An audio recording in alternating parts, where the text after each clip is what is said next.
своих работах я в первую очередь пытаюсь передать эмоцию способом взаимодействия цветов между собой, выбором сюжета, композиции.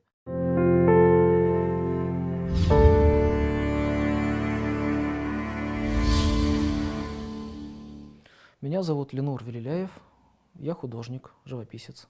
Все началось с того момента, когда я, находясь рядом с отцом, который что-то рисовал, чертил, в силу того, что он по профессии архитектор, поэтому мне часто приходилось что-то рисовать. Всегда были в доме художественные материалы, и, наверное, на каком-то генетическом уровне я все-таки рисовал что-то. Ну, наверное, как и у многих детей, начиналось все достаточно поверхностно, как и многие дети. Рисовали что-то. Тогда я еще не осознавал и не думал, что свою профессию я свяжу именно с изобразительным искусством.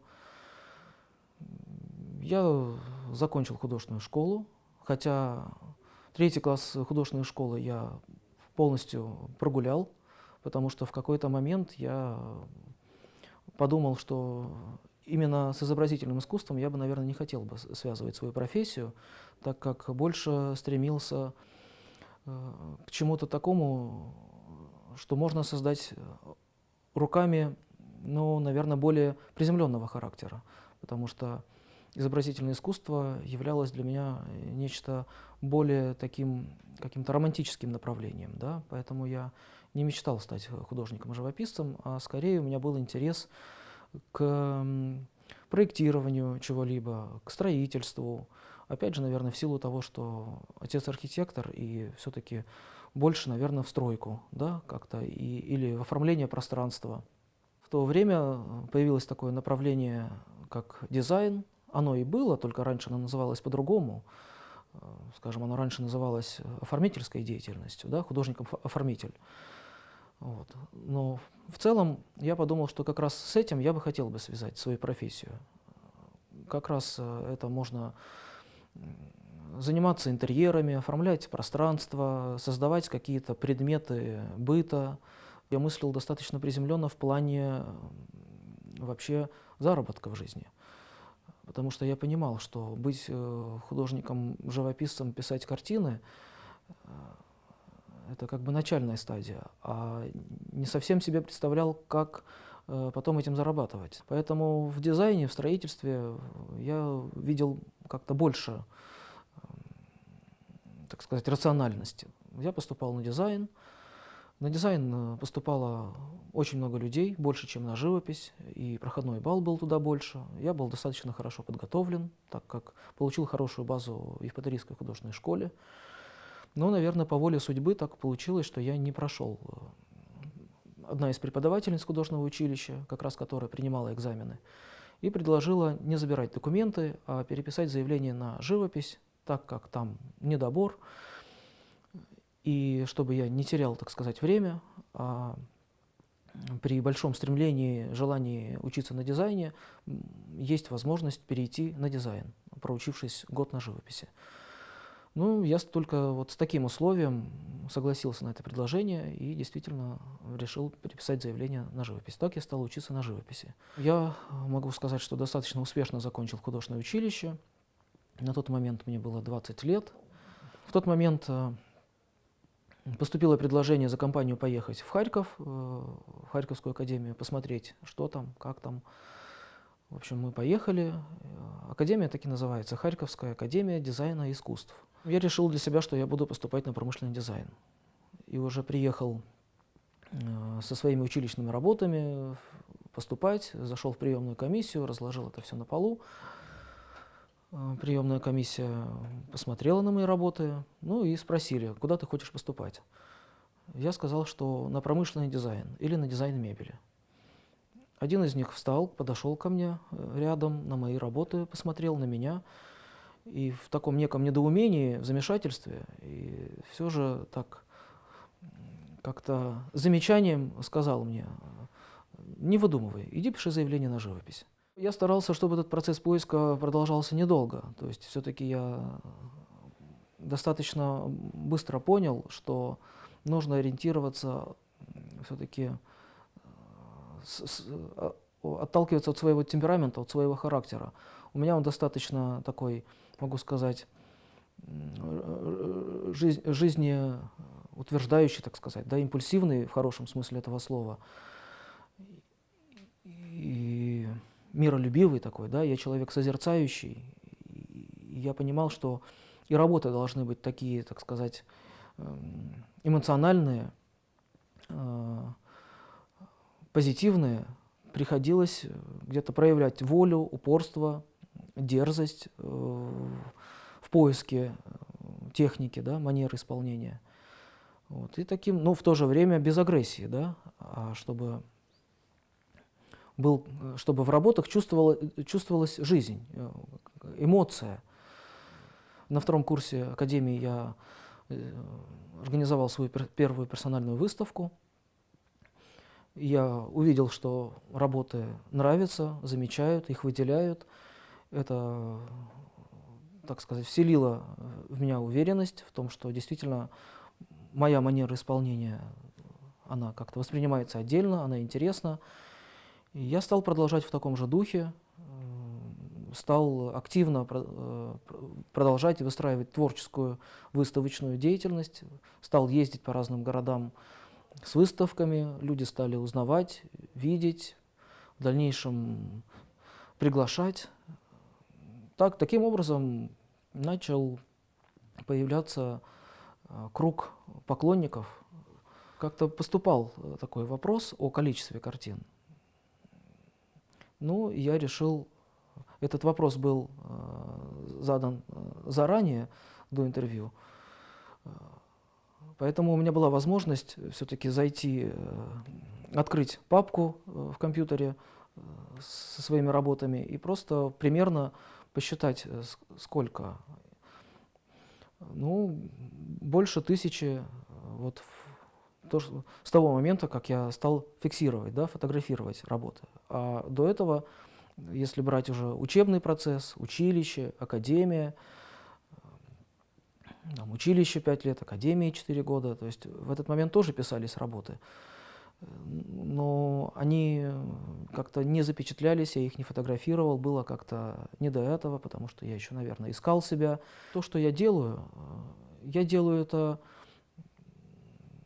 для окружающих, для людей. То есть это, так сказать, продукт моего творчества, да? Это какой-то миг моей жизни, моих переживаний, моего какого-то жизненного пути. Вот в этих 3-4 часах работы над картиной это есть моя жизнь, мой весь жизненный путь.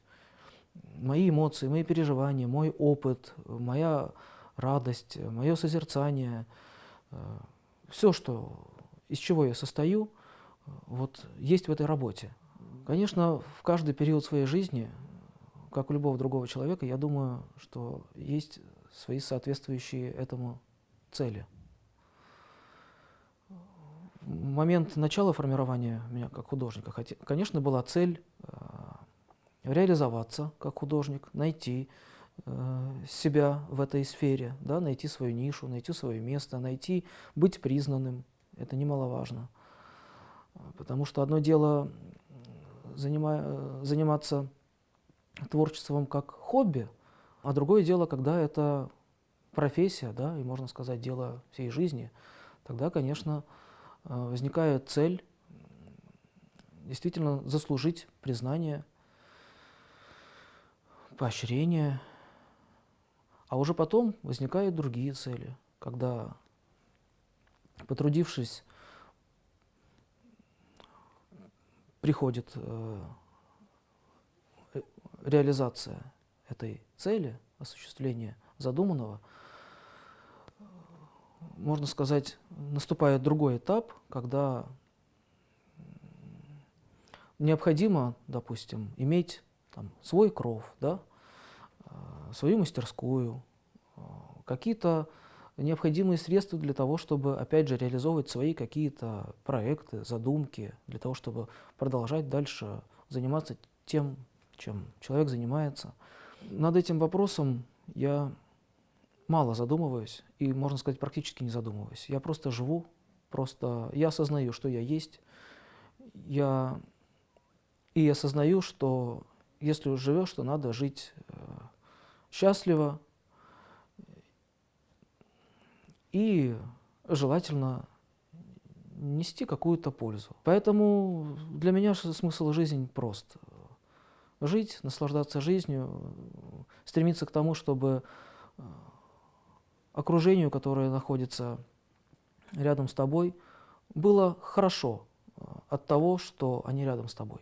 Чтобы они не испытывали каких-то тягост, а наоборот испытывали хорошие, приятные ощущения, хорошее настроение, чтобы им хотя бы было легко, находясь рядом с тобой.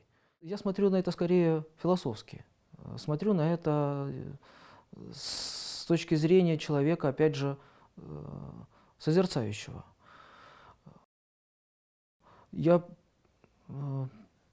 привык все-таки находить и видеть все же прекрасное, нежели что-то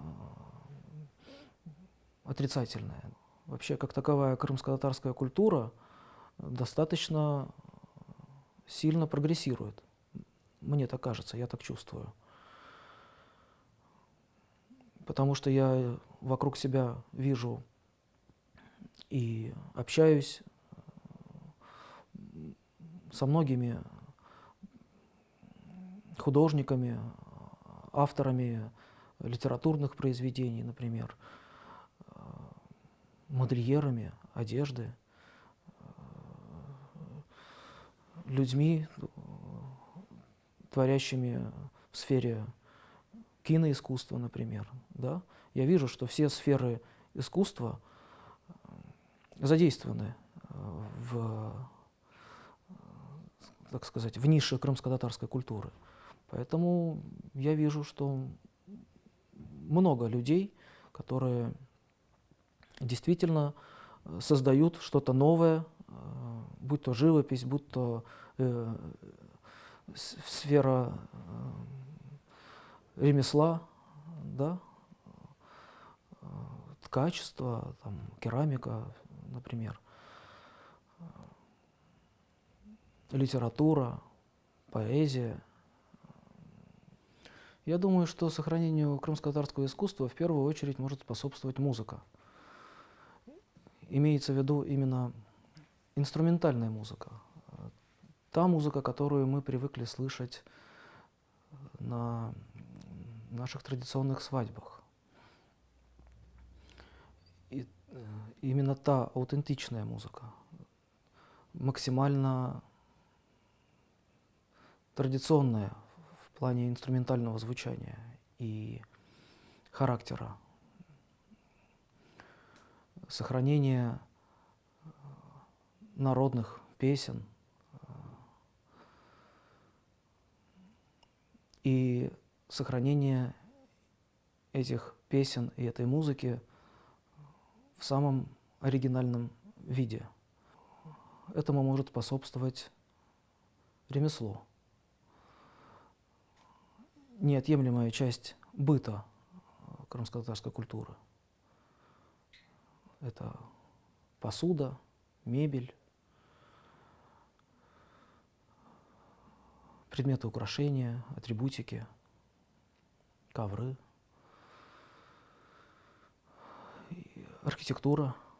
Я не сильно задумывался над этим вопросом, а практически, можно сказать, не задумывался. Но в целом, в первую очередь, достаточно будет для крымского татарина или человека, представляющего данную национальность, культуру, достаточно будет, во-первых, просто помнить свою историю, традиции,